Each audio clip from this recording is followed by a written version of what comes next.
Bem-vindos à nossa Rota de Equilíbrio de hoje. E a convidada não podia ser mais especial. Quero deixar para ela mesma se apresentar, porque o currículo é extenso.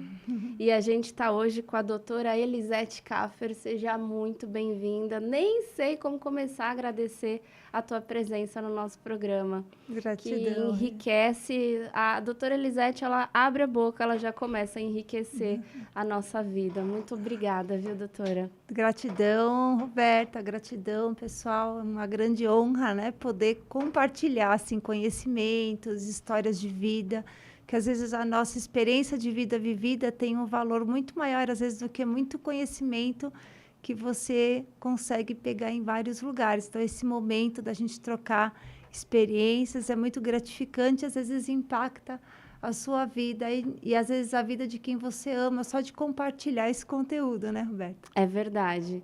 E eu já começo perguntando, então, por que medicina?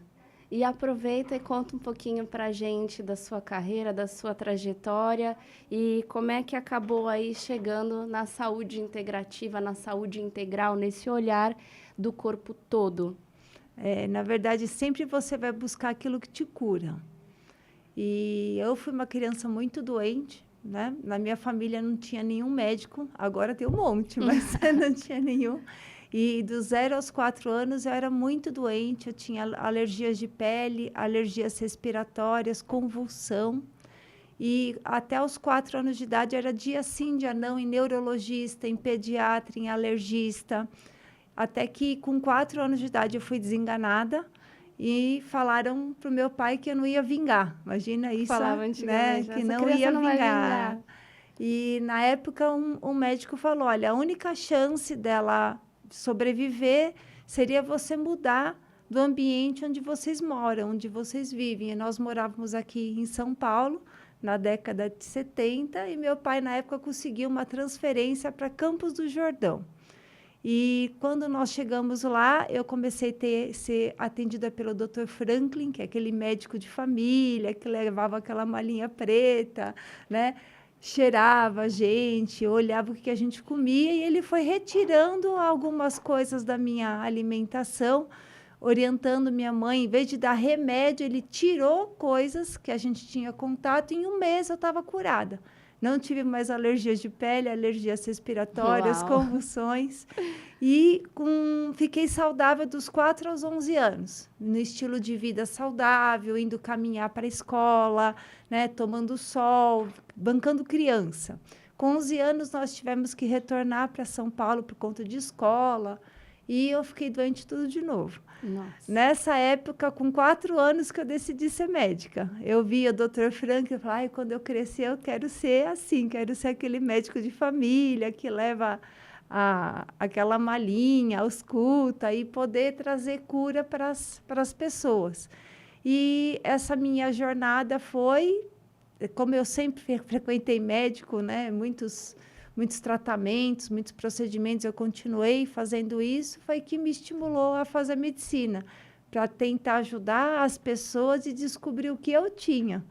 Então, nessa jornada, logo que entrei na faculdade, eu fui para o departamento de neurologia, fiquei 2 anos, depois eu fui para ginecologia e obstetrícia, fiz 2 anos de maternidade, casa maternal, amparo maternal, fui para neuropediatria, fiquei 2 anos na neuropediatria, até chegar na parte da dermatologia, onde eu via aquela parte de doenças genéticas e incuráveis. Eu falei, devo estar por essa região. E comecei na década de 90 a frequentar o ambulatório de alergia dermatológica e o ambulatório que começou de tricologia, que foi o primeiro ambulatório do Brasil de tricologia. E eu vi muito a parte da coerência entre quadros de alergia com quadros de queda de cabelo e alergias de pele. Eu vi que quando as pessoas elas estavam bem alérgicas, com crises, o cabelo ficava ruim.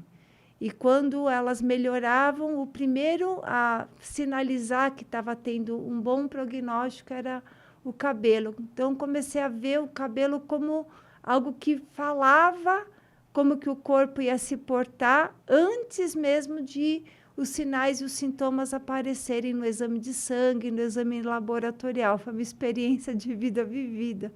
Uau. E isso ficou até 2003, mais ou menos, quando a minha saúde já não estava boa, fazendo tudo certinho, como se falava, né? Então, eu comia bastante salada, folhas cruas, comia arroz integral e estava com 4 doenças autoimunes, estava com lúpus, tireoidite de Hashimoto, doença mista do colágeno. Nossa. Daí que eu fui procurar a nutrologia, né? A área da medicina que estuda o impacto da saúde alimentar na saúde sistêmica, porque, infelizmente, o médico não tem muito essa formação, né? A gente não aprende o impacto. E Hipócrates já falava isso há 500 anos antes de Cristo, seja o seu alimento, seu medicamento.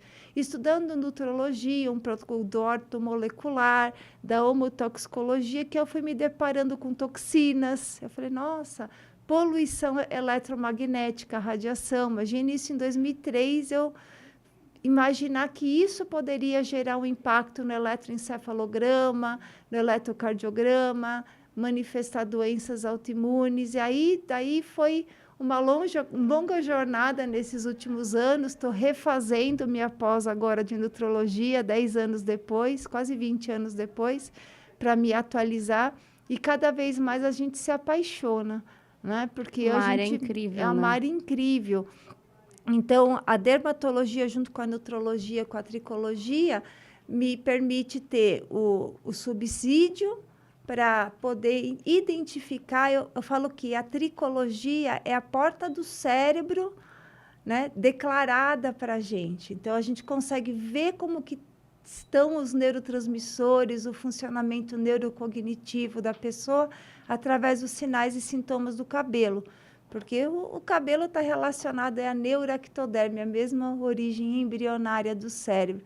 Então, essa interação da neurociência, da parte neurocognitiva, como que o corpo se comporta, o comportamento, junto com o terreno biológico, isso que faz com que a gente consiga ler um pouco como que está o paciente, tanto a nível físico quanto a nível neuroemocional, e trabalhar as 5 áreas, corpo, mente, alma, espírito e a socialização. São esses 5 pontos aí que eu acredito que é o ponto de equilíbrio que você estava falando para mim, né? É verdade. Se a gente trabalhar essas 5 áreas, você consegue se sentir plena dentro da roda da vida. Fantástico. E dentro desse universo, a gente acabou já conversando muitas vezes sobre a questão da individualidade, né? Muitas vezes a questão do alimento, né? Eu costumo brincar, quando eu vou conversar com algum paciente, eu digo, banana é bom? É. Banana é saudável? É. Banana é bom e saudável para 100% da população mundial? Se fosse... Aí todo mundo para e pensa. Então, existe uma individualidade metabólica, uma individualidade para tudo, né, ali. E eu aproveito, então, para entender qual é a importância, dentro da tua visão, da biofísica, né? Dentro da saúde, realmente, da saúde clínica e da sua conduta clínica. Quando a gente começa a estudar neurociência, neurologia, a relação da dermatologia com a neurologia, com a tricologia, a gente começa a dar mais valor para a energia, para ATP, calor, caloria, porque para o funcionamento cerebral você precisa de oxigênio e glicose, perfeito, mas o que faz um cérebro funcionar é calor, caloria, ATP, energia. Então, você começa a ver o impacto direto na saúde do paciente, ele tomar um suco de caixinha, tomar o suco de fruta espremido na hora.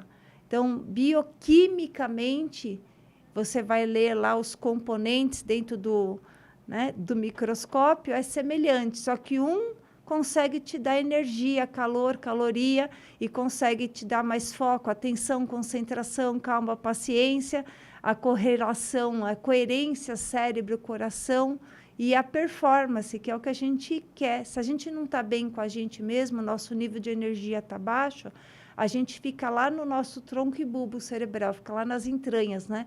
Instinto de sobrevivência, comer, beber, urinar, evacuar, dormir e fugir da morte. Enquanto você não atende essas entranhas, você não consegue mandar o estímulo neural para as funções mais superiores, memória, concentração, atenção, calma, paciência, ver, enxergar, ouvir, escutar. Então, a gente consegue enxergar que são níveis não só metabólicos, mas níveis de energia.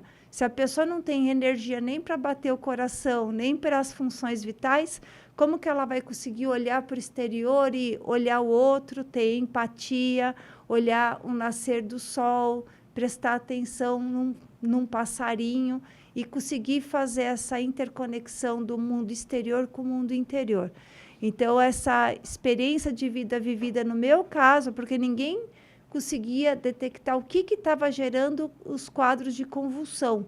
E é puramente elétrico, né? Então, a causa, quais são os fatores que interferem no seu potencial elétrico no nosso corpo? São 5 principais fatores.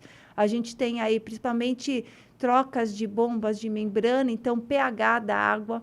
Um dos fatores que mais me gerava alteração respiratória, crises alérgicas e convulsão era a água. E as pessoas não se preocupam, às vezes acham que beber uma água muito alcalina ou muito ácida vai fazer bem para a saúde, né? Nosso pH do sangue é 7,35, 7,45.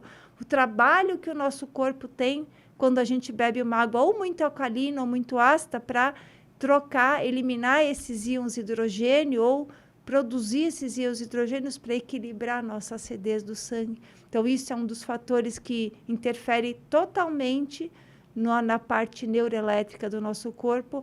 Outra parte que ninguém se preocupa muito, a respiração. Então, não adianta você comer o mesmo alimento, se você come sem mastigar, sem respirar, sem deglutir, o quanto que você vai queimar esse alimento e energia, isso vai para o seu cérebro, é totalmente diferente de você estar numa tela lá, não prestando atenção, e nem presta atenção se você mastiga, se você respira, se você deglute.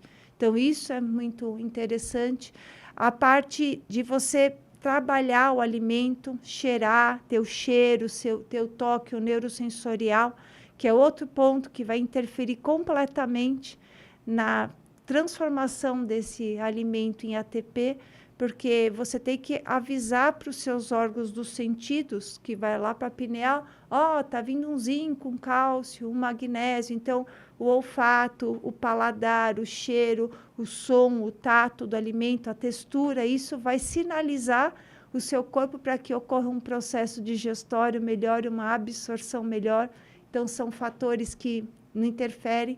Outro ponto que a gente não dá muito valor é o estado neuroemocional que você vai se alimentar. Então, você vai comer o melhor alimento do mundo, só que estressado, nervoso, ou quando você não está com fome, ou quando você não está bem. Então, o seu corpo está focado, às vezes, numa outra história, numa outra coisa. Você vai se alimentar, mas você está com vontade, por exemplo, de ir no banheiro. Você não consegue, seu foco do seu corpo está em fazer uma função fisiológica, ou quando você está com sono. Quantas crianças, às vezes, estão com sono, estão estressadas e não, porque é o horário de comer, é o horário. Então, isso é muito interessante. E hoje a gente vê o impacto do outro fator, que são os fatores invisíveis, né, da alimentação, da nutrição, que é o excesso de poluição eletromagnética, radiação. Nós, seres humanos, nós nascemos para estar no ambiente fechado de noite, durante o dia a gente sair desse ambiente fechado, descalço, para eliminar o excesso de eletricidade estática e tomar sol, né? Claridade, receber íons, elétrons, então receber elétrons e aterrar fótons. Então, a gente teria que ser eletricamente estável. Só da gente fazer isso, tirar o sapato, acordar e olhar para a claridade, tomar um sol de manhã, você já consegue equilibrar o seu pH e todas as suas funções metabólicas, quando está com o pH equilibrado, conseguem ocorrer de uma maneira otimizada, que a gente fala, não é fazer mais com mais, é fazer mais com menos, eficácia, eficiência, excelência. Verdade. Então, são os pontos que dentro da saúde convencional a gente não escuta falar muito do impacto dessas coisas realmente no equilíbrio, no estilo de vida. Às vezes as pessoas se preocupam mais com a quantidade. Tem que comer uma quantidade de um prato, tomar um punhado de suplemento, e esses detalhes que fazem toda a diferença são subotimizados. E quanto que custa isso, né, Roberta? Muito pouco. Exatamente. E agora é engraçado, né, te ouvindo falar, porque o que a gente vê é que hoje o estímulo para a gente começar a secretar os hormônios e o ácido clorídrico do estômago, tudo é o bip do iFood, né? Isso se você não vai comer, como a maioria, assistindo televisão ou mexendo no celular, né? Como a gente falou, estressado, e aquela correria, comer rápido, porque tem que trabalhar, porque tem que ir para a escola, porque tem que fazer A, B ou C.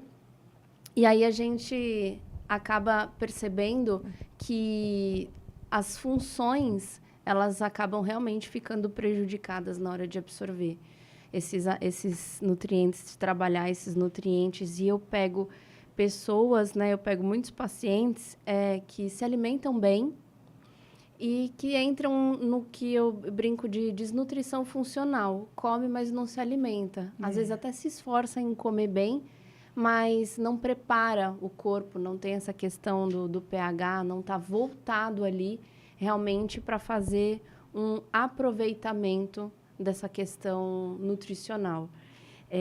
Então, a gente vê como as coisas se somam, né? Como os fatores se somam em cima de tudo isso que você estava falando. Sim. Né? Impressionante.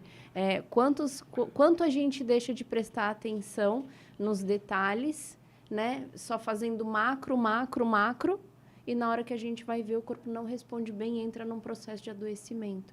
Inevitável, né? Isso a gente vê que está até escrito na Bíblia, né? Melhor o pouco com Deus é muito, muito com Deus é nada. A porção pequena, a comida com amor, nutre mais do que o muito com ódio. Então, todos esses ensinamentos já são milenares. Para mim, a Bíblia é um manual de instrução das coisas que deram certo e tem que ser replicadas, né? É verdade. Então, essas pequenas coisas, o momento da mesa, né? Você não ter telas, ter uma televisão em casa, não ter televisão no quarto para permitir a socialização, o momento da mesa onde você está lá conversando, você está falando coisas boas, interagindo. Eu acredito que o poder na mesa, tanto na nutrição quanto na união familiar, é muito mais do que as pessoas às vezes acreditam. E dentro desses fatores que a gente vê hoje no mundo moderno, a gente vê que as pessoas querem saídas rápidas, né? Tanto nos tratamentos neurocognitivos, então agora epidemia de ansiedade, epidemia de depressão, epidemia de carências nutricionais, essa epidemia de falta de vitamina D3, epidemia de anemia ou excesso de ferro. Então, as pessoas elas não estão dispostas a mudar seu estilo de vida, não está entendendo que isso é uma resposta disfuncional do corpo a um estilo de vida estressor e acha que a solução disso vai ser tomar um potinho, um shake, né? um potinho de suplemento, e isso vai resolver todos os problemas da vida da pessoa. E isso se torna mais prejudicial ainda quando a gente vai falar de cabelo, porque o cabelo é o órgão menos vital do corpo. A gente fala que é o último da fila, né? O mais inútil do corpo. Então, quando tem uma queixa capilar e a pessoa vai para a queixa capilar, a gente tem que trabalhar desde o DNA da pessoa, desde a matriz, desde a parte neuropsicofísica, emocional, aquilo que eu falei, corpo, mente, alma, espírito. Porque para chegar a alguma coisa no cabelo, ter crescimento capilar, é a cereja do bolo, é a ponta do iceberg. Então, essas soluções de tomar potinho, pingar loçãozinha e continuar comendo junk food, né, ficando o dia inteiro na frente de telas, será que isso vai ser a solução? A gente vê os países mais longevos, onde a longevidade aí dentro das zonas azuis, né, que a gente fala, as blue zones, são os países do mundo onde tem maior número de centenários. todos são cabeludos. Você pode ver que existe uma correlação entre Verdade. longevidade e quantidade de cabelos. Então, você tem algumas ilhas da Grécia, você tem Okinawa, no Japão, você tem Sicília, onde vive bastante. Tem Nicarágua. Você vê que Nicarágua é um país pobre, país de terceiro mundo, e mesmo assim tem uma quantidade de longevidade. E o que eles preconizam? Preparar os próprios alimentos. Então, o fato de estar preparando, estar sentindo o cheiro, estar sentindo Cultura, né? cultura, Cultura forte. A socialização, então, aquele momento onde eles estão cozinhando, eles estão conversando, então, aquele momento agradável, que você baixa o cortisol, baixa a adrenalina, que você convive, né? Então, sem falar coisas ruins, o fato deles também terem hábitos de vida fisiológicos. Então, eles não fazem exercícios programados, eles não fazem, né, a famosa academia de ginástica, o famoso Cooper, eles fazem atividades laborais, eles cuidam da casa, eles sobem ladeira, descem ladeira, mexem com plantas, aterram, tomam sol. Então, a gente vê que hoje, para você ter longevidade, encontrar a sua essência, você não precisa de muito. Falar medicina ortomolecular, nutrologia, a saúde integrativa é algo caro, é só para elite. Pelo contrário, essa desvirtuação, né, do que eu preciso de um soro para estar bombado, eu preciso de gastar R$14.000 por mês de suplemento hormonal para eu viver mais e ser saudável. Na verdade, isso é uma comercialização da saúde, na verdade, da doença, né? Um mercado de doença que quer tirar a gente da essência, né? essência, que é você estar feliz. Se você tem aquilo que é antroposófico atendido, você está feliz, você está realizado, e seu corpo, o pouco que você ingere, que você sorve, consegue te nutrir e virar energia. O que eu vejo é que as pessoas ficam preocupadas em limpar a folha, lustrar a folha, mas não se preocupam em adubar a terra para que essa planta realmente floresça. Essa seria uma analogia, né, em relação à saúde. Então, o cabelo até fica bonito, até está cuidado, mas se tirar aquele creme, tudo que passa no cabelo para ele ficar bonito, o cabelo desmonta, porque não é interno ali, né, não vem de dentro.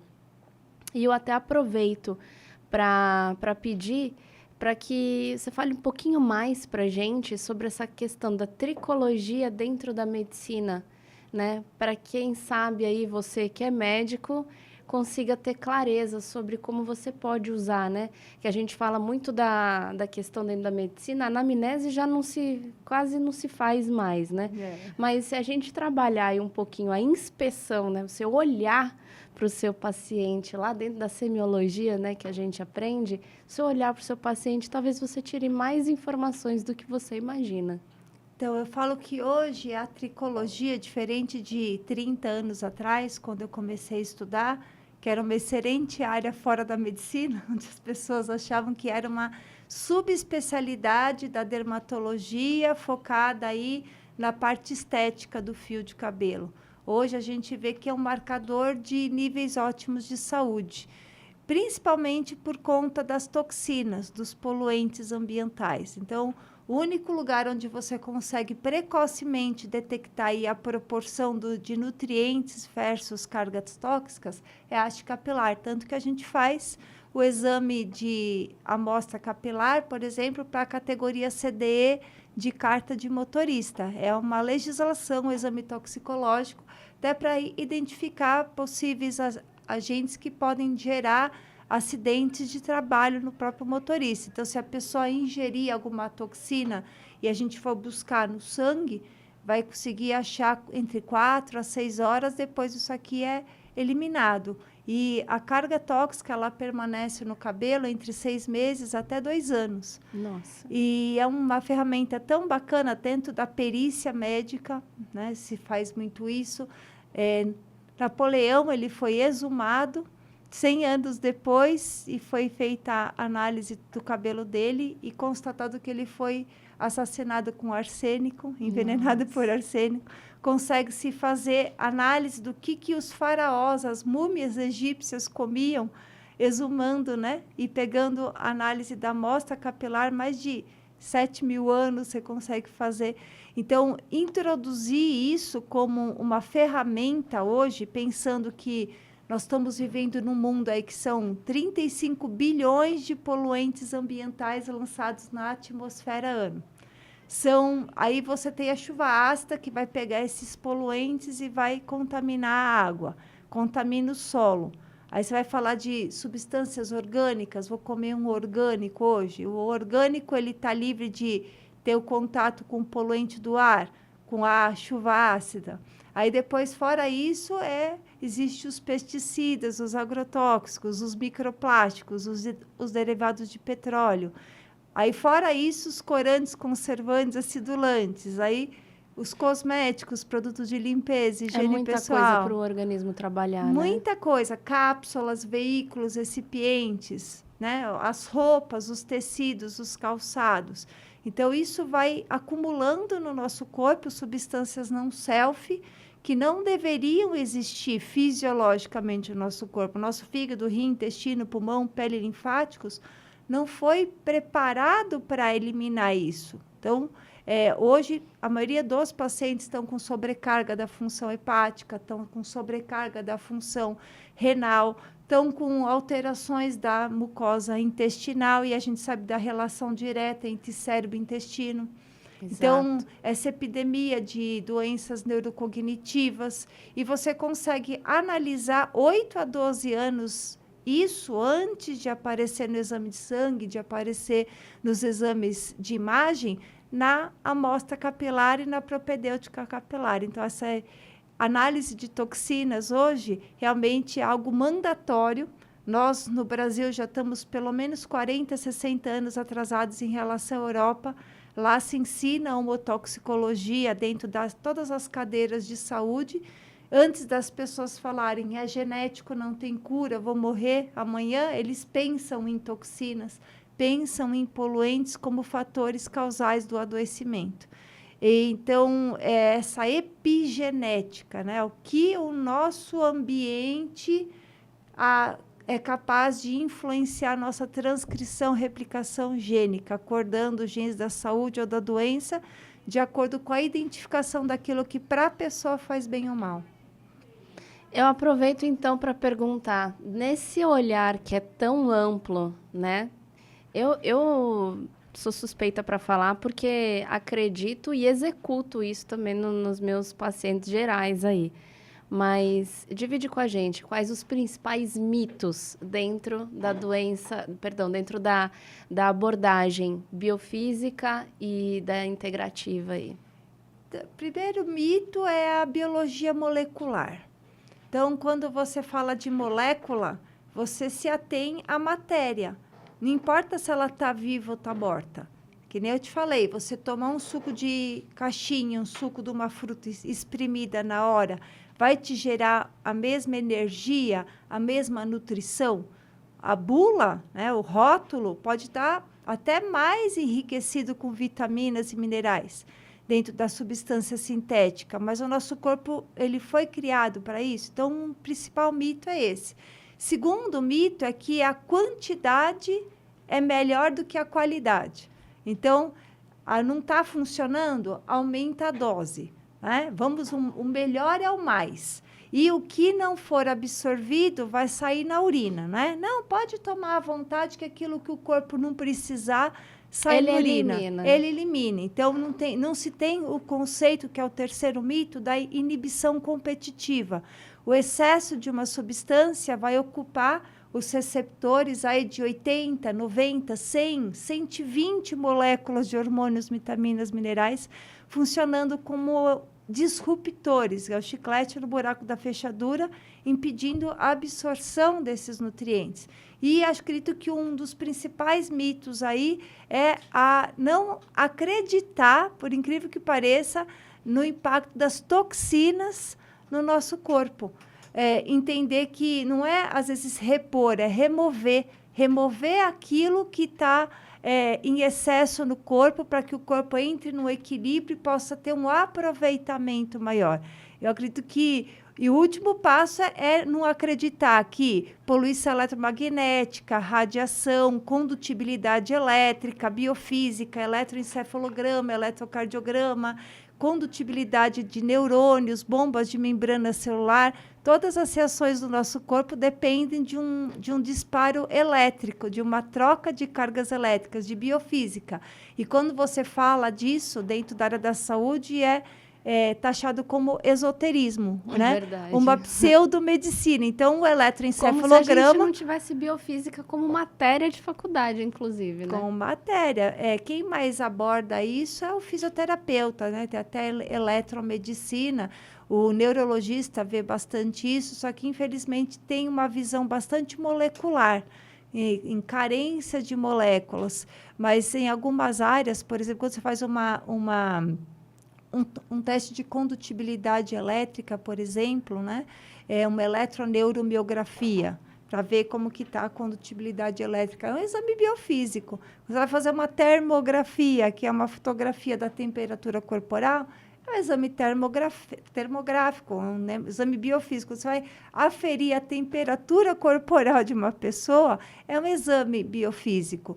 Quando você vai fazer uma bioimpedanciometria, vai medir lá a quantidade de músculo, de água, de gordura, né? Aquelas balanças de farmácia, é um exame biofísico. Então, só que gera uma celeuma muito grande você focar nisso. E nem sempre um quadro metabólico, orgânico, molecular, é gerado por uma causa molecular. O que a gente mais atende na prática clínica é a pessoa chegando com alergia, com alterações intestinais, com, às vezes, queda de cabelo, com alterações, às vezes, até anatômicas no órgão, e você vai constatar o problema é biofísico. Às vezes é o excesso de radiação, de poluição eletromagnética, algo biofísico gerando uma lesão bioquímica e vice-versa. Nem sempre algo que está gerando um quadro neurocomportamental, ansiedade, depressão, insônia, déficit de atenção, hiperatividade,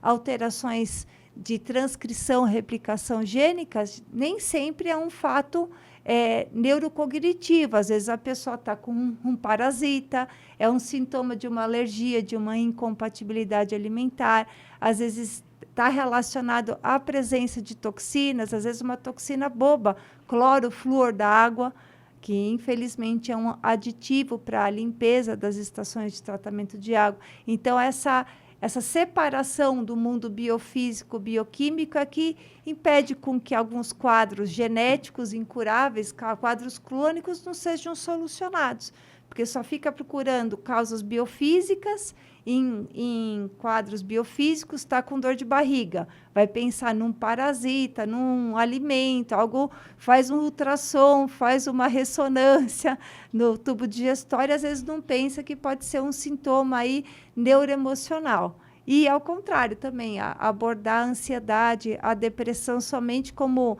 algo com impacto neuroemocional, você deixa de ver um parasita, uma alergia alimentar, que pode gerar aí a pessoa ficar enfesada, né? A relação da gut-brain axis, eixo cérebro-intestino, está tudo interligado. Então, não tem como a gente esquartejar o paciente, esse olhar como um todo, que é o que o clinicão fazia. Aquele Dr. Franklin, que me atendia lá em Campos do Jordão, quando eu comecei a falar na década de 70, o que ele fazia? Ele olhava minhas alergias de pele, minhas alergias respiratórias e minha convulsão como algo separado, como eu era atendida no neurologista, no alergista e no pediatra. Não, ele olhou eu como um todo e detectou aí uma alergia ao arroz e ao cloro da água. E era isso que me gerava todo o meu processo de adoecimento. Então, e o ambiente cheio de poluição eletromagnética, por isso que a gente tem essa célebre frase, é impossível você curar no ambiente que te adoeceu, mude-se. Principalmente para doenças crônicas, que já tentou de tudo, a gente vê hoje que os processos de adoecimento é muito mais uma desambientação do que um adoecimento como um todo. É verdade. E esse ponto é interessante, eu queria até entrar nele um pouco mais, porque hoje existe um estímulo a se acreditar que quanto mais especialista o médico é, né? Eu já vi pessoas falando assim, não, porque eu fui no especialista da mão esquerda. Não é só da mão, é da mão esquerda. Porque eu tenho a tendinite assim, assim, assado. Então, a gente é levado hoje a dar muito valor no especialista do especialista do especialista, né? Qual que são as vantagens, na tua opinião, da gente realmente inverter um pouquinho essa nova medicina e rebobinar a fita para esse olhar mais ao todo, né? Para esse olhar do organismo funcionando como um todo? Se você for olhar a origem da medicina, Hipócrates, ele era um clínico geral. Ele era um clinicão, que a gente chamava antigamente. Então, eu acredito assim, na formação médica, acadêmica e das outras áreas correlatas, a obrigatoriedade de 2 anos de clínica geral, para a pessoa poder fazer aquele ciclo básico que a gente fala. Então, aprender a fazer um parto, auscultar um coração, poder reduzir uma fratura, saber fazer uma sutura, fazer um diagnóstico de uma infecção urinária, saber tratar um quadro de alergia ou fazer um diagnóstico de um sarampo, de uma rubéola, de uma catapora, né? Aquela coisa básica da vida.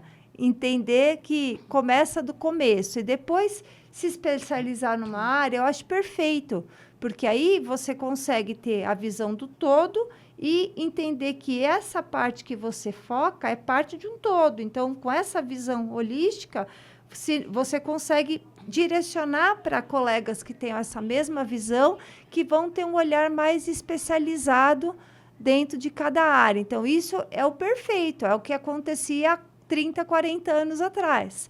Hoje, a gente vê que, por exemplo, às vezes, quando você vai fazer uma especialização, você nem passa pelo clínico geral. Então, às vezes, alguém que tem uma especialização em oftalmo e otorrino não sabe auscultar um coração, não sabe fazer um diagnóstico de um rotavírus.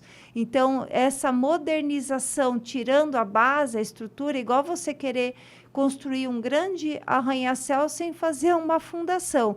E eu acredito que isso está voltando, essa vontade dos alunos de medicina irem para a ortomolecular, para a nutrologia. Eu tenho vários colegas dos meus filhos que eu tenho convívio e eles vêm conversar comigo. Nossa, muito bacana a parte da nutrologia. Eu acredito que a nutrologia ela entra como uma base para toda e qualquer especialidade. Eu sou a maior apoiadora deles saírem da faculdade e se especializar nisso, porque em todas as áreas precisa de um olhar para a nutrição.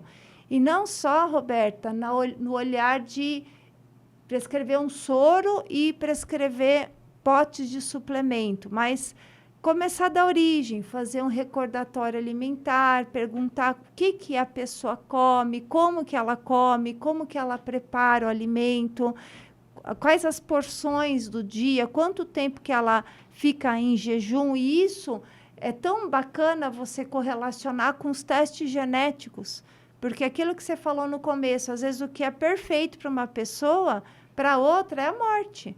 Às vezes, uma fruta que para uma pessoa é altamente nutritiva, que nem você falou da banana. Já atendi paciente que a mãe dela estava cheia de cãibras, ela comendo um monte de banana, porque todo mundo fala que banana faz bem para a saúde, e ela era incompatível à lignana que tem na banana, e o que mais causava aquela ação de cálcio magnésio nela era a banana. O que estava gerando cãibra na paciente era a banana.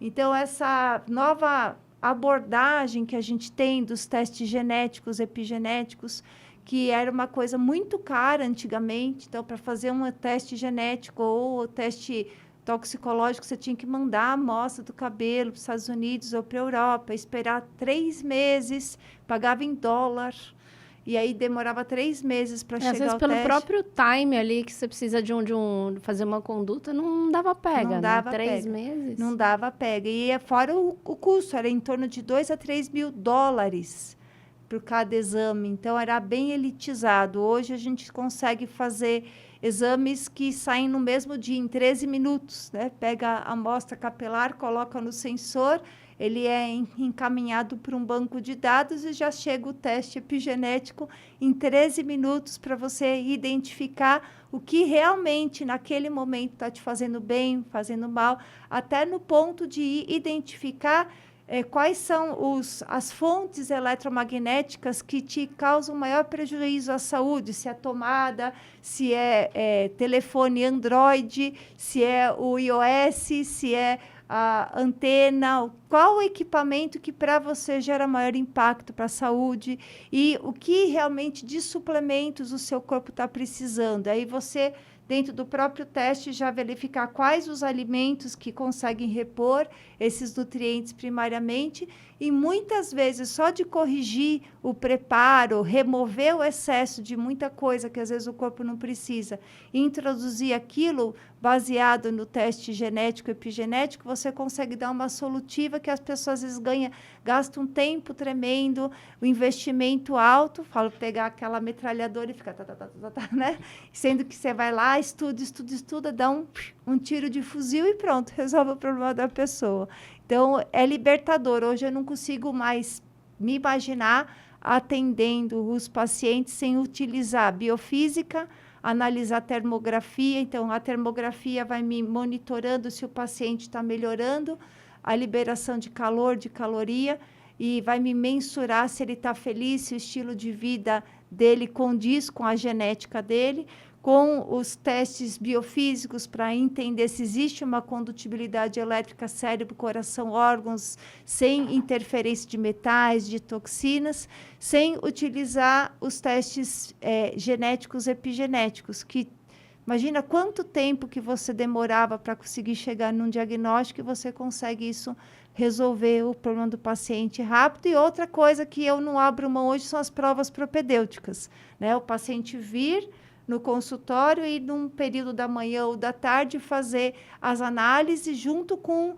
oxigenação, detoxificação, circulação, para ver como que o corpo se comporta em determinados estímulos. Não fazer os exames no momento de repouso que não condiz com a realidade do paciente. Então, essas ferramentas hoje conseguem adiantar o que eu demorava até 10, 20 anos atrás, 2 a 5 anos para fechar o diagnóstico do paciente, hoje a gente consegue fechar no mesmo período do dia e dar uma solutiva assertiva para ele através de tecnologia aliado aí com a propedêutica. Então, trazer o antigo, unir o novo e trazer o melhor dos dois mundos para o paciente, para ele saber como que o corpo dele consegue trabalhar da melhor forma possível com o mínimo de gasto energético.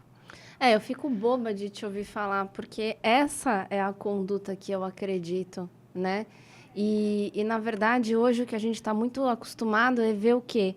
A pessoa que tem uma diabetes, por exemplo, ela prefere comer um doce, aumentar a dose da insulina, e aí depois ela volta a insulina para o normal, do que entender realmente como o corpo dela está se comportando em relação àquilo tudo, né? Então, vamos ser polêmica. É uma insanidade. Vamos falar dos diets e lights. Nossa, vamos. Sabe que interessante a gente explicar? Às vezes o público não entende, né?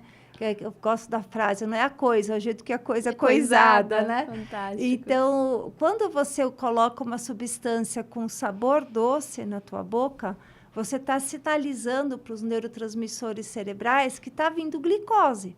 Então, ocorre um estímulo de insulina para todas as células do nosso corpo, para elas ficarem preparadas para receber glicose, e o pâncreas joga aquela liberação maciça de insulina e glucagon. Existe uma sinalização do corpo todo que está acontecendo isso. Quando a molécula, né, de sucralose, de sacarina, xilitol, né, chega no corpo e não...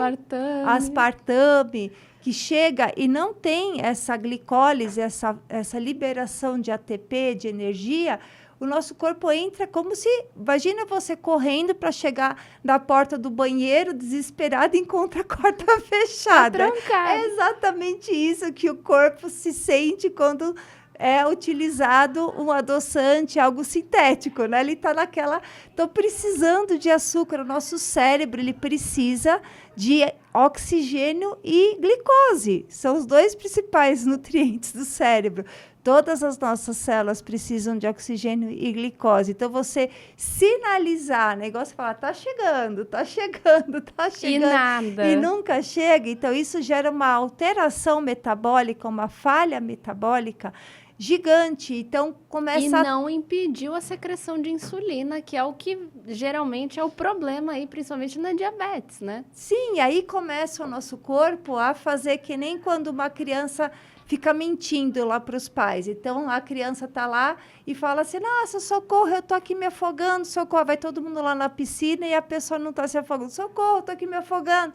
E não está. Chega uma hora que quando a criança grita, os pais já devem estar brincando. Às vezes ela está se afogando mesmo. Então, nesse sentido, a secreção de insulina ela fica numa primeira fase com hiperinsulinemia. Isso vai gerar acne, oleosidade, queda de cabelo, alopécia padrão androgenética. Quanta criança com aquela que não tem jeito, viu, gente? Às vezes. E aí você pega criança com... Como que você vai falar de alopécia padrão androgenética em criança? Se a criança não teve nem a produção hormonal ainda, nem teve a organogênese sexual, então está relacionada aí a todo o eixo. Então, às vezes, privação de sono, um hipotiroidismo secundário, às vezes por excesso de cloro da água e falta de iodo, de alimentos ricos em iodo. Pode ser essa hipersecreção de insulina desses aditivos alimentares, ou a criança está vivendo num ambiente com toxinas, metais, parasitas maior do que ela pode gerenciar, então o nosso corpo começa a converter hormônios menos vitais para hormônios mais vitais, gerando essa miniaturização, essa síndrome de ovários policísticos, muito comum nessas crianças pré-adolescentes, acne, oleosidade, queda de cabelo, aumento de gordura no fígado, aumento da próstata masculina, uma alopécia padrão androgenético, que na década de 70, 80, achava-se que era uma falha metabólica do corpo, que do nada começava a se matar e destruir a testosterona para virar um metabólito inútil, a deidrotestosterona. E o tratamento que era preconizado na época, né, a finasterida e o minoxidil, foram medicações que eram usadas para tratamento, por exemplo, a finasterida, para tratamento de pacientes que tinham aumento de próstata. E hoje se prescreve para quem tem próstata normal. Então, imagina você tratar sem fechar um diagnóstico, sem fazer um teste genético, epigenético, para ter certeza absoluta que a pessoa tem uma alopécia androgenética e de causa hormonal, porque você pode ter uma alopécia androgenética hormonal, inflamatória e nutricional. Então, já se bloquear um hormônio, às vezes em jovens adolescentes que estão na organogênese, sem entender que isso vai afetar aqui toda a parte da pineal, podendo causar depressão, suicídio, infertilidade, ou o minoxidil, que era uma medicação, Roberto, utilizada para tratamento de hipertensão arterial. Então, você vai prescrever minoxidil tópico ou oral, às vezes para crianças que têm pressão normal, pressão arterial normal, ou mulheres que já têm uma pressão, já tende a pressão arterial mais baixa. Tudo que você aplica no couro cabeludo, você vai influenciar diretamente na vascularização cerebral. É o mesmo vaso aqui do trigêmeo mandibular, facial, coronal, que vai aqui para a pineal.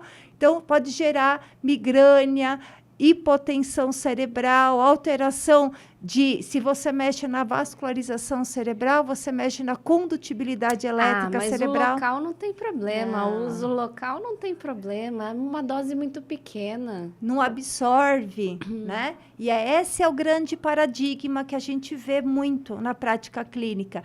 As pessoas não acreditam que tudo aquilo que é aplicado no cabelo ou na pele vai cair na corrente sanguínea. Isso ainda é ensinado nas pós de tricologia, que o cabelo é uma estrutura morta e que você pode passar o que for, pode ter até substâncias químicas que não absorvem. Agora, pega 2 fios de cabelo e coloca na tomada.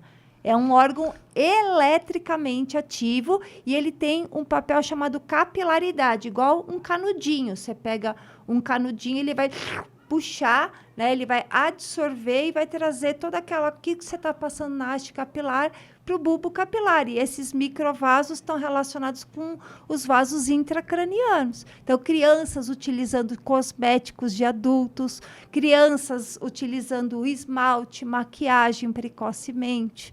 Então, a gente vê essa epidemia de doenças neurocognitivas nas crianças por mudanças de hábitos de vida que se a gente fosse falar na nossa época, 20, 30 anos atrás, de criança pintar o cabelo, pintar a unha e passar maquiagem, as vós davam uma surra na gente. Hoje, não, a criança de pequenininha já pinta a unha, já passa maquiagem, quer usar o cosmético do pai, da mãe. E dentro da legislação, o grau de toxicidade de um cosmético adulto é completamente diferente de um grau de cosmético infantil. Criança tem que usar cosmético de criança e adulto tem que usar cosmético de adulto.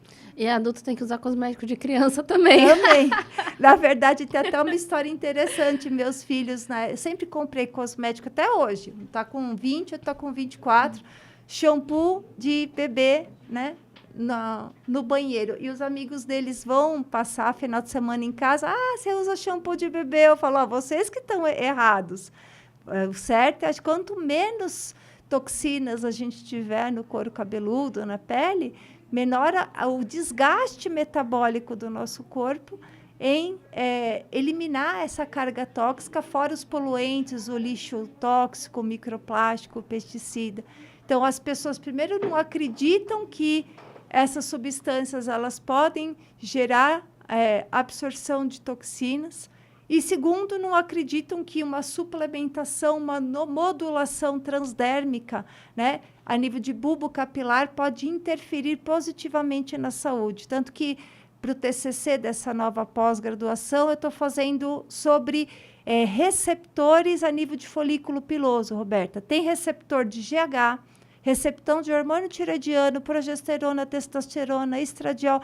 Todos os neurotransmissores têm receptores no bulbo capilar, aminoácidos, antioxidantes, vitaminas, minerais. Você pode estimular, repor, nutrir o nosso corpo através de nutrocosméticos adicionados no seu cosmético que você já usa. Pegar o seu shampoo, o seu condicionador, o seu hidratante, de acordo com o teste genético, ver quais as substâncias são geneticamente compatíveis, adicionar e você ter aí um nutrocosmético personalizado, individualizado para te nutrir, sem sobrecarregar seu tubo digestório e para te blindar dessas exotoxinas ambientais.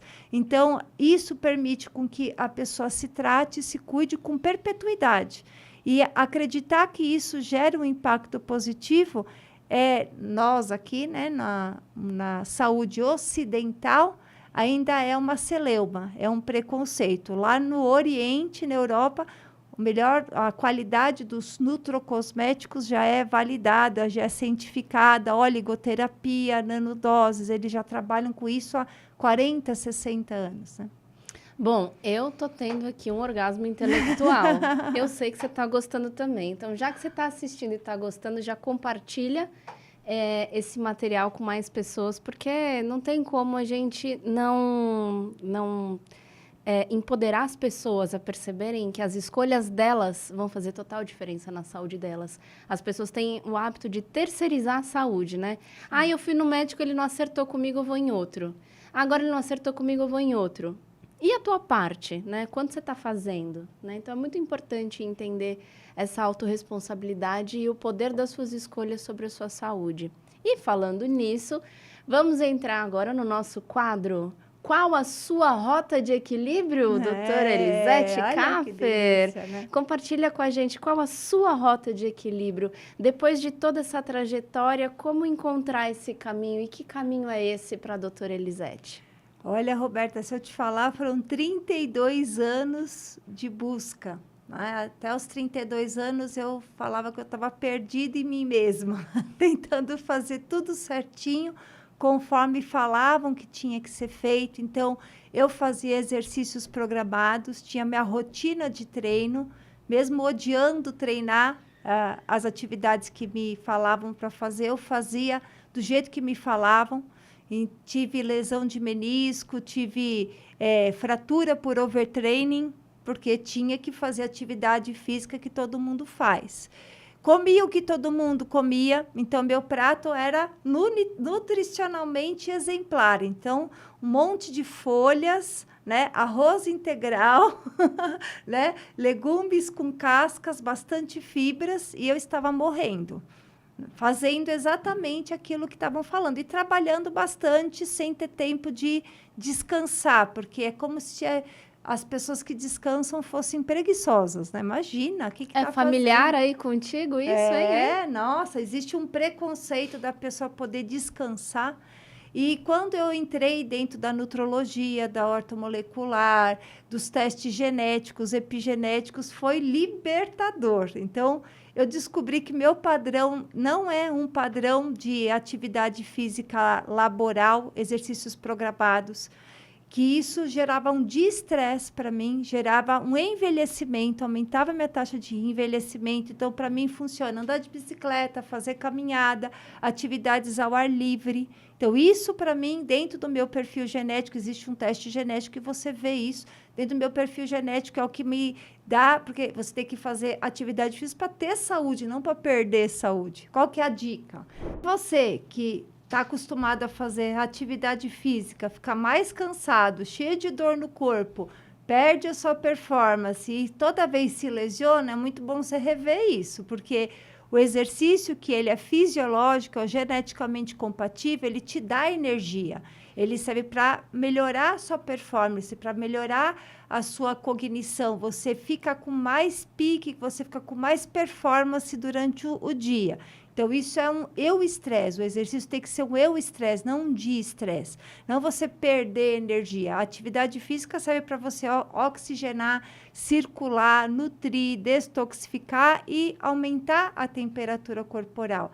E melhorar o seu rendimento. É igual o carro no Brite de Fórmula 1, que ele fica lá aquecendo o motor para melhorar a performance durante o circuito. Se ele, durante esse aquecimento, ele perde energia, ele gasta o combustível, a performance vai ser menor. Outro fator que mudou vertiginosamente na minha vida foi minha alimentação. Então, nem sempre que é saudável para uma pessoa, é saudável para outra pessoa. Então, um prato nutricionalmente correto, cheio de integrais, de folhosas, né? Para mim não era geneticamente compatível, então eu sentia estufamento, sentia cansaço, sentia dores abdominais, fadiga. E, então, mesma coisa, se você come, sente sono depois que você come, você está se alimentando ou se desalimentando. É igual você abastecer o carro no posto de gasolina e andar menos do que o carro está sem abastecer. Então, a ponta do nariz tem que estar quente, as mãos têm que ficarem quentes depois que você se alimenta. Se você se alimenta, fica sentindo sono, cansaço, fadiga, frio, estufamento, né? Baixa performance, você está se desalimentando, é outra dica, né? Outra coisa que eu tive que ressignificar para entrar no meu ponto de equilíbrio é o repouso. Existe um preconceito muito grande no sono. Então, nossa, quem dorme muito é preguiçoso. E alguns estudos, principalmente europeus, que eles estudam muito polissonografia, veem que existem padrões de pessoas. Tem pessoas que precisam de 6 horas de sono, 8 horas de sono, 12 horas de sono, 16 horas de sono. Existe uma individualidade metabólica. E, geneticamente, as mulheres precisam mais de sono do que os homens. Então, o casal precisa se respeitar. A quantidade de horas de sono reparador para a mulher é muito maior. E a cronobiologia do sono é outro paradigma. Se achava-se que dormir cedo, acordar cedo, dentro dos exames da neurociência, era muito mais vantajoso do que, às vezes, você dormir um pouco mais tarde e acordar mais tarde. Isso depende do perfil genético da pessoa. Alguns estudos com atletas mostram que a performance é maior indo dormir mais tarde, acordando mais tarde do que dormir mais cedo, acordar mais cedo. Não existe um padrão disso, de horas e de cronobiologia do sono. Então, eu me ressignifiquei, eu mudei meu ritmo de vida, começo a atender mais tarde e pego o melhor horário do dia para mim. Então, eu acordo, tomo meu café, faço minha atividade física, gravo os meus stories, as minhas caixinhas de perguntas.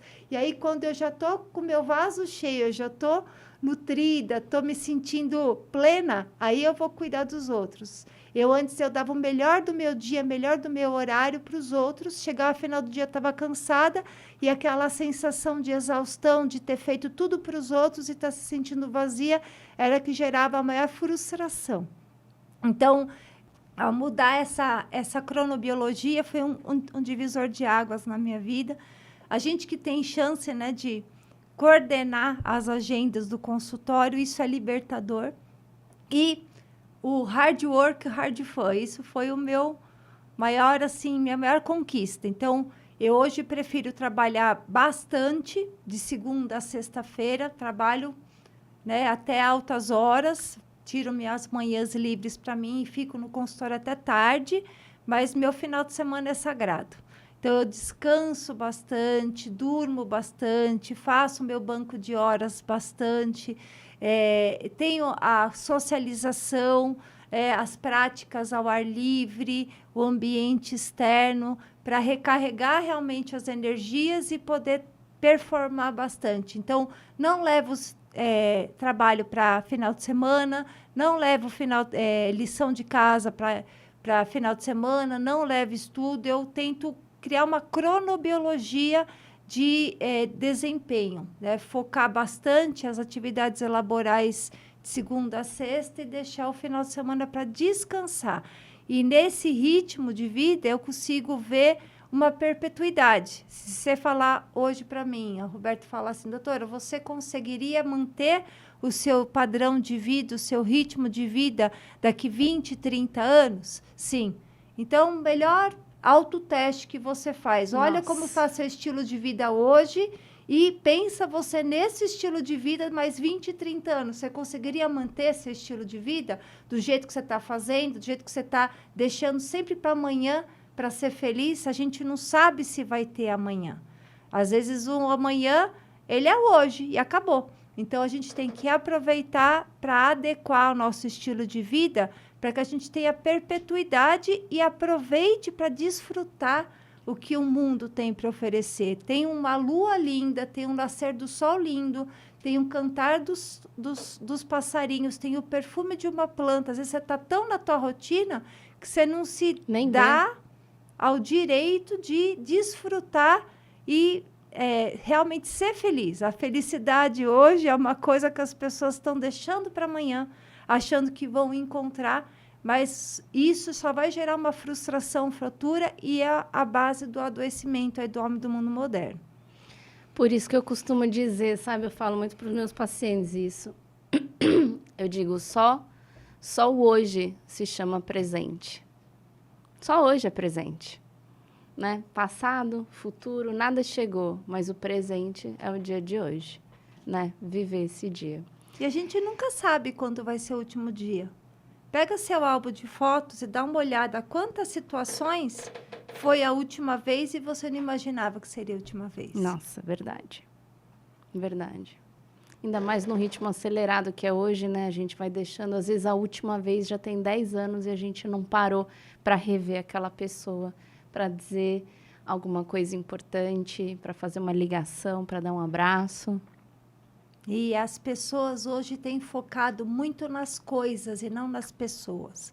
E o que a gente vai ver, que o que deixa realmente, que traz a essência, o ponto de equilíbrio que você estava falando, são as pessoas, não são as coisas.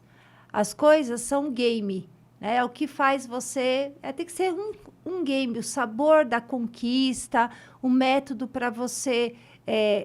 ter contato com as outras pessoas, socializar, e aí você tem aquele prêmio no final, não pode ser o objetivo. Você fazer a sua vida focada no objetivo, sem pensar em todo o caminho, você vai chegar lá e vai ter chance de estar frustrado, de não encontrar aquela verdadeira essência, aquele verdadeiro eu muito grande. E vamos para o nosso segundo quadro, Desbravando a Sua Rota aí de casa. Doutora Elisete, quais seriam as bases, os pontos principais para quem entendeu e achou bacana todo esse contexto integral? Como é que a gente pode ajudar essas pessoas a desbravarem a rota delas? Olha, Roberta, a primeira coisa é você se perceber, você olhar para você se enxergar. Então, aquela frase, você não é todo mundo, é perfeita. Então, vê como que você se sente quando você acorda. Ter o prazer de dormir até acordar. Ver qual que é a sua cronobiologia. Às vezes você pergunta para a pessoa quanto de sono você precisa para ficar bem. Nossa, nunca, mas nem de final de semana, nem de férias. Não, eu tenho que acordar às 5 da manhã para ir na academia. O pico do cortisol, que é às 8, nem teve. Nem baixou ainda. Nem teve nem o pico do subiu a cortisol. melatonina ainda. Nem baixou para poder. Então, começar a se ler, começar a se observar se o esporte está fazendo bem ou se está mal, se o alimento que está comendo está te fazendo bem ou mal, olhar para o espelho, olhar como que está o branco do olho, que está relacionado ao fígado, olhar como que está a fibra capilar, se a fibra capilar, o cabelo está solto, não está com frizz, significa que você está aterrado, que você está com as cargas elétricas positivas e negativas em equilíbrio. Então, você está com uma carga tóxica proporcional à sua capacidade de detoxificar. Observar quando você fica bem ou quando você fica mal junto de pessoas, os ambientes. Nossa. Os ambientes que te fazem bem, os ambientes que te fazem mal, as pessoas que te fazem bem, as pessoas que te fazem mal. E para você poder, através dessa identificação, fazer as suas escolhas. Porque, às vezes, o que faz bem para todo mundo, para você faz mal. E qual que é o problema disso? Ninguém tem a sua íris igual a outra, a impressão digital igual a outra. Então, entender dentro da sua individualidade aquilo que alimenta a sua alma, a sua essência. Doutora, vamos conversar um pouquinho dessa sua jornada educacional, profissional, um monte de material que a senhora produz, o livro, viu, gente? Esse livro é o livro que eu escrevi com o Rafael.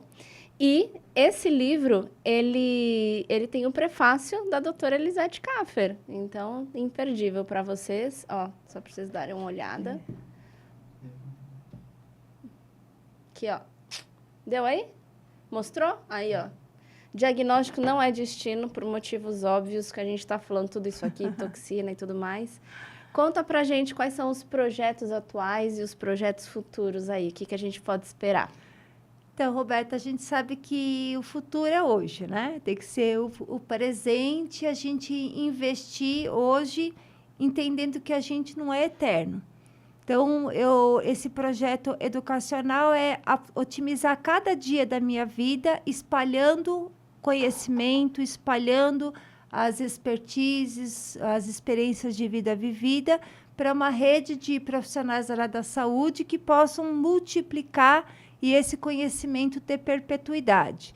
Então, isso acontece no Instagram, nos stories diários, que eu dedico aí meio período para fazer minha atividade física junto com caixinha de perguntas, bastante conteúdo, gravação de conteúdo no YouTube, que é bem bacana. Às vezes você está lá, chega em casa, está cozinhando, coloca lá no canal do YouTube, você vai encontrar uma dica de saúde, às vezes um insight que vai melhorar a sua performance, sua qualidade de vida. O nosso curso de imersão em saúde e tricologia, a gente fez um modelo totalmente atualizado, pensando realmente na capacitação de profissionais, criar um ecossistema. Então, agora ele está no formato de mentoria. Então, o conteúdo gravado, os encontros, desde o Instagram mentorado, encontros diários, com caixinha de perguntas, dúvidas e respostas, o grupo do Instagram, do WhatsApp de mentorados, por exemplo, onde está passando ao vivo aulas, palestras, congressos, Os encontros, vão ser 2 encontros por mês, em conteúdos aprofundados, com convidados para a gente abordar assuntos mais específicos da prática diária. Um encontro presencial final do ano com certificação, para que esses profissionais possam adentrar dentro da metodologia, poder utilizar todos os equipamentos, as ferramentas, a gente criar uma rede de receber pacientes, encaminhar pacientes e os pacientes serem tratados por profissionais que realmente estejam aplicando essa metodologia, porque aquela célebre frase, andarão 2 juntos se não estiverem de acordo, como que eu vou encaminhar meu paciente para um profissional especialista que não vai dar o impacto na corpo, mente, alma, espírito e socialização que a gente vê que é o fundamento para o equilíbrio do paciente. Que isso que é o que realmente traz a cura, traz a qualidade de vida, a longevidade, o bem-estar. Então, esse ecossistema de profissionais que também utilizam a pele, o cabelo, unha como marcadores de saúde dentro das suas áreas, né? Você dentro da medicina chinesa, da veterinária, o dentista dentro da odontologia, o nutricionista dentro da nutrição. Então, a gente procura profissionais realmente. Quando a gente vai falar de nutricionista, vou ser polêmica, né? Se o nutricionista, que é o profissional da área da saúde, que estuda sobre alimentos, quando o paciente chega, não faz um recordatório alimentar, não avalia as reais necessidades do que o paciente está precisando e não adequa isso na alimentação, fica prescrevendo potinho, latinha, suplemento, cápsula. Até o chat GPT hoje sabe fazer dieta, né? Sabe fazer dieta. Então, a gente hoje quer profissionais que estejam realmente imbuídos em identificar dentro da genética aquilo que faz bem, faz mal e trazer para o paciente através de estilo de vida.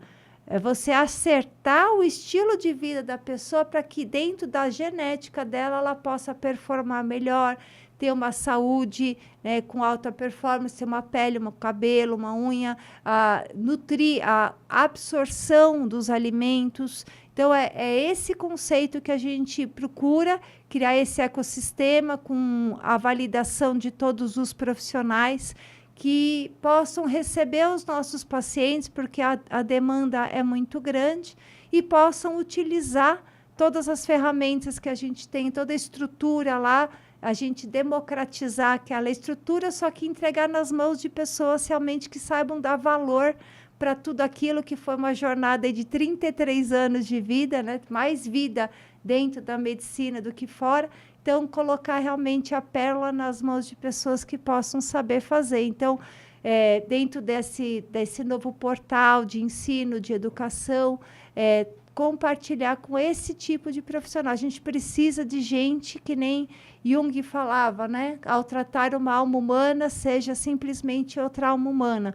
Não olhar para a cara, olhar uma carência, fazer um soro e prescrever um suplemento. Tratar papel, né? Tratar hoje papel. É complicado. Ou um dado momentâneo de um exame laboratorial, né? Vamos ser polêmica? Você acha que aquele dado que está lá no teu exame laboratorial representa você? Quando você dosa lá que você tem uma alteração no exame, ou genético, ou epigenético, ou no seu exame de sangue, é você ou é como você está no momento, né? Isso é polêmico. Então, é como eu jogar uma rede no mar e aí, naquele momento, eu não pego peixe nenhum. E eu falo assim, não tem peixe aqui. Não existe peixe no mar. Ou eu jogar uma rede no mar e eu pego um tubarão na praia do litoral sul, que é uma raridade. Fala, nossa, as praias do litoral sul são infestadas de tubarão. Então, quando a gente vai fazer uma dosagem de um exame, até uma biópsia, né, existe todo o erro laboratorial, toda a estatística laboratorial, sensibilidade, especificidade, o dado técnico na hora de você vai coletar a amostragem. Então, o estado situacional que a pessoa se encontra, quando você vai dosar hormônios, vitaminas, minerais, isso vai refletir o que você está fazendo nas últimas semanas. Se você comeu bem, comeu mal, se você acabou de viajar, voltar de viagem, tudo isso pode modificar. E a expressão gênica também. Teste genético não é destino, não é isso aí, Roberto? Exato. Por quê? Porque nossos genes, eles são como se fosse um projeto de uma casa, uma planta da nossa casa, que vai ser executada de acordo com o material de construção que você vai oferecer. Então, eu tenho o mesmo projeto da casa, eu tenho os fatores ambientais, água, alimentos, cosméticos. Eu posso ter o mesmo projeto e dar um material de construção de primeira e construir uma mansão, e o mesmo projeto dar um material de construção não compatível e sair uma estrutura que seja demolível. Né? Então, Verdade. acordar genes da saúde, adormecer genes da doença, identificando esses fatores que fazem bem ou fazem mal à saúde, hoje a gente vê que é uma realidade, não é uma utopia, né? A epigenética. E já que é para ser polêmica, então, ainda lembrando essa questão, né, da gente ver muitas pessoas na área da saúde tratando o papel, né? Aquela taxa normal que você vê lá na tua vitamina D, no teu exame de sangue, aquela taxa normal, aquilo significa repetibilidade, não é que é saudável. Não está escrito ali, esse é o intervalo saudável, este é o intervalo normal. Normal, né, é um nome dentro da estatística que tem uma relação com a repetibilidade. Então, o normal naquele laboratório é que as pessoas têm entre a faixa tal e tal. Por isso, que muitas vezes os profissionais que não têm essa visão além, né, fora o convencional, o padrão, acabam usando como verdade. E, na verdade, o que acontece dentro dos laboratórios é que as pessoas que vão usar o laboratório, em sua maioria, estão doentes e não saudáveis. Por isso que, às vezes, existe até uma disparidade, né? Nos níveis que quem trabalha com essa medicina mais integral, né, que olha o corpo todo, existe uma disparidade no nível mínimo de um hormônio, de uma vitamina, ou máximo, né? A gente vê que isso às vezes é chocante, por causa dessa questão da individualidade que tem que ser avaliada naquela pessoa e também por causa do padrão que está sendo oferecido ali. E né? o estilo de vida, né? Por exemplo, esses dias mesmo eu fiz o exame de sangue da minha mãe. Minha mãe tem 76 anos, ela fica 6 horas por dia na academia. Ela faz jump, faz hidro, com 76 anos. Ela estava com nível de T4 de 0,94, que é no limite inferior da curva de normalidade. Falei, mãe, mas a senhora, para uma pessoa de 76 anos, ficar 6 horas na academia, ela é normal? Ela está dentro do padrão? Não. Então, esses níveis de exame laboratorial de hormônio, para a senhora, tá bom? É isso que você tem que ver, de acordo com a sua performance, seu estilo de vida, aquilo que você faz, aonde que você quer chegar. Dentro dessa curva de estatística, você pode estar lá embaixo da curva, lá em cima, de acordo com o que você quer performar. E isso vai variar de acordo com a genética, com a epigenética, com a fase da vida que você está passando. Imagina que os mesmos níveis laboratoriais eu vou usar quando eu nasço, quando eu tenho 10 anos de idade, quando estou na fase menstrual, quando estou amamentando, pós-parto, depois de mais idade. Não tem como a gente colocar todo mundo, do mundo inteiro, dentro de uma curva e falar que tudo aquilo é normal. E os remédios? Vamos ser polêmicos. Todos eles a mesma coisa para todo mundo? Para todo lugar do mundo? Todo mundo tem que usar o mesmo remédio, a mesma dose. Amoxicilina, 500 miligramas, 3 vezes ao dia.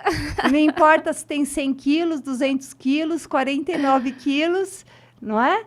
A veterinária é mais avançada nisso aí, porque a gente calcula certinho o peso por quilo.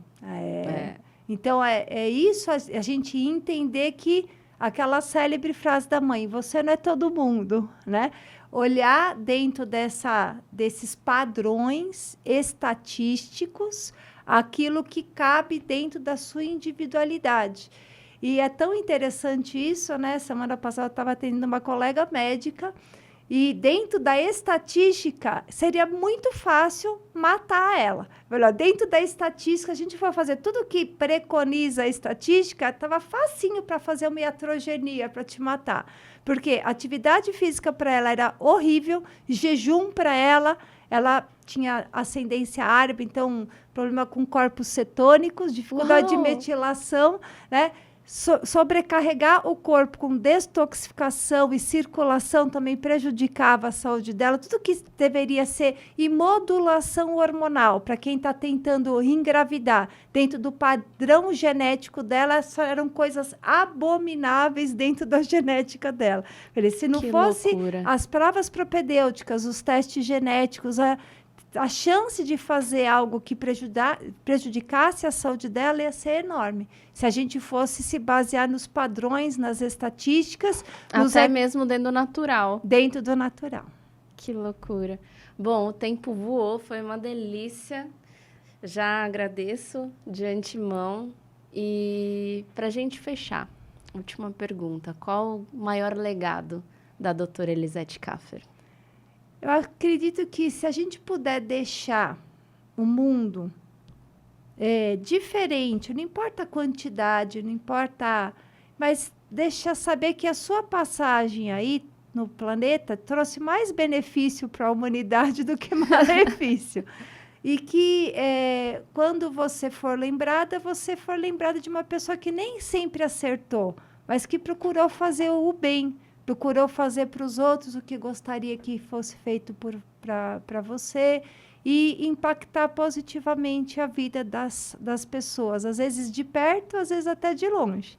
Então, esse que é o meu propósito. E, com tudo isso, me sentir bem. Porque não adianta eu fazer os outros felizes, eu deixar um legado bom para os outros e não me... chegar no final da minha jornada e não me sentir plena, realizada, sensação de vida bem vivida, cada momento da vida plenamente saboreado. Qual que é o sentido? Você também tem que fazer isso para os outros, mas também viver intensamente cada momento, né? Como se ele fosse o último momento da nossa vida. Eu acho que isso é o maior sentido da nossa vida. A gente aproveitar bastante e essa energia nossa acaba transpassando para os demais. Imagina se todo mundo pudesse viver dentro dessa excelência, que delícia que seria o mundo, né? Maravilhoso. E se você ficou com um gostinho de pouco daí, Desbravador, você pode acessar as redes e estar em contato com a doutora Elisete. Coloca as redes, quais são pra gente? Tem o Instagram, o YouTube, todos doutora Elisete Kaffer. Né? Pronto. Tá no Facebook, no Instagram, todos lá. Mais informações também, tem bastante conteúdo no próprio link da bio, os conteúdos gravados, tem muitas lives lá gravadas. Então, é bem bacana a gente democratizar esses conhecimentos aí. Então, não tem desculpa. Agora, se você quiser se aprofundar, tem mais conteúdo lá, infinito. Horas infinitas, dá para maratonar. Eu mesmo faço isso. Então, é imperdível. Doutora, mais uma vez, muito obrigada. Gratidão, por ter aceitado o nosso convite. É uma honra. E a gente fica aí, já deixa o convite para uma continuação, porque ficou com gosto de pouco, foi muito rápido. É muito gostoso. Vocês verem que nem sempre uma coisa ruim é uma coisa boa, uma coisa ruim, às vezes é uma coisa boa. Às vezes uma situação difícil une as pessoas e cria, às vezes, um propósito, uma mudança. Nunca veja o problema como uma coisa ruim, veja como uma oportunidade de você ser uma versão melhor de você e impactar positivamente a vida das outras pessoas. Né? É isso. Então, fechamos por aqui. Tchau!